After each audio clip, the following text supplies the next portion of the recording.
வாசலது திறக்கவில்லை, தெருக்கோடி பூஜை அது நடக்கவில்லை.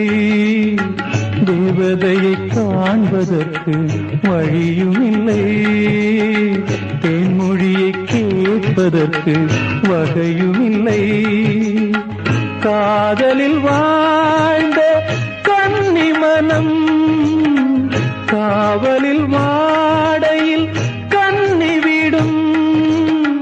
கூண்டுக்குள்ளே அலை மோதும் காதல் கிளி அவள் பாவம், கூண்டுக்குள்ளே அலை மோதும் காதல் கிளி அவள் பாவம், காதல் கிளி அவள் பாவம். காத்தே பூங்காத்தே என் கண்மணி அவளை கண்டால் நீயும் காதோரம் போய் சொல்லு.